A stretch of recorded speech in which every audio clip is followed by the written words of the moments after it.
Hi, third graders. This is Mrs. Wright, and I wanted to introduce you to an author you may already know. His name is Mac Barnett, and I'm at his website right now, and I just wanted to show you the many books that he has written. And we're just going to kind of look at the covers to see if you recognize any of these books. Lots and lots of books here. The Terrible Twos, I'm going to read to you today. That's a popular book by him. He's also written The Magic Word. I'm pointing out the ones that I know. Rules of the House. Okay. But the one that I'm going to read today is The Terrible Twos. It's definitely humor. And I'm going to read it from Epic. And you can see that this is a series. And it is F&P level N, and it's 9 to 12 age range. Okay, The Terrible Two. Here we go. The Terrible Two. Oops, let's go back to that page. Hard to spell, easy to eat. Herbert Orchard's Manchesto Cherries. The Terrible Twos. Welcome, Chapter 1. Welcome to Yawny Valley. An idyllic place with rolling green hills that slope down to creeks, and cows as far as the eye can see. There's one now.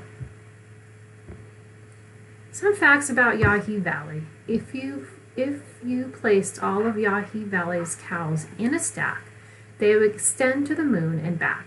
But this is probably not a good idea since cows are afraid of heights and cannot breathe in space without helmets. In 1836, due to a balloting error, a cow was elected mayor of Yawny Valley. After earning record-high approval ratings, the cow was re-elected to a second term. And a statue of that cow still stands in the center of the town square. If you stand next to a cow for a whole day, you will hear that cow moo 100 times or less. Counting moos is a popular pastime in Yawny Valley. That's one.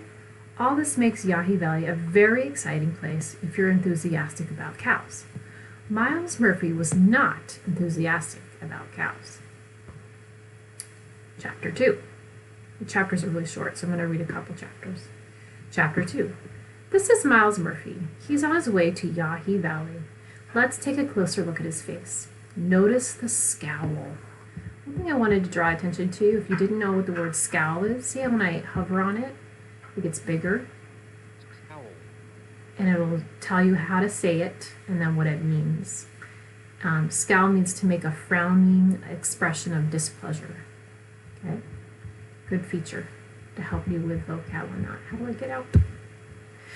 Notice the gloom. Notice the way his face is pressed against the window and he looks like he's trying to escape. Notice the way he keeps sighing. Sigh. That's the 100th sighs today. Miles, please stop sighing, Judy Murphy said from the driver's seat. We're going to have a house now. Your room will be bigger and you'll have a yard. We'll have a fresh start, so a smile would be nice. Miles could not smile because he was unhappy about moving to Yawny Valley. He was unhappy about saying goodbye to his friends, Carl and Ben. He was unhappy about saying goodbye to his apartment in a pink building that was close to the ocean. He was unhappy about saying goodbye to his old bedroom, whose 4 walls and ceilings were plastered with maps that he tried to take with him, but were plastered so well they tore when he pulled them down. He shouldn't have plastered those maps so well. He was unhappy about saying goodbye to Max's Market. He trusted his trusty candy supplier, and he was unhappy about saying goodbye to his reputation as the school's biggest prankster. Reputation, what does that mean? Reputation. That means an overall character or a character as seen as judged by people in general. Okay, so he had a reputation for being the school's biggest prankster. Prankster means like a jokester, which he'd earned through years of hard work and brilliant thinking. Miles kept hoping they'd turn back and head home, but the car just kept going and was even now passing this sign. Yanni Valley, population 9,980. Come look at our cows. Chapter 3. It was well past midnight, and Miles paced around his new bedroom. It was too big. The walls were too white. There were boxes everywhere. He should have been asleep, but he was awake because his room was all wrong, and the house was all wrong, and the yard was all wrong. Miles didn't care about big rooms or houses or yards. This wasn't a fresh start. It was a rotten start. He turned off the lamp that sat on the box and got back in bed. Miles couldn't sleep. Through the window of his old room, Miles would listen to the sound of waves crashing as he drifted off to slumber. Miles got out of bed and opened the window. Somewhere in the distance, a cow mooed. Moo! The air outside his old room smelled like the sea. The air smelled like cows. Today was a bad day, but tomorrow would be an even worse day. Tomorrow he was starting his new school. Miles went to bed with a sense of dread. All right, so I'm going to continue reading this series to you, or you can go ahead and keep reading yourself. Thank you. I hope you enjoy this book, and I will see you again next week.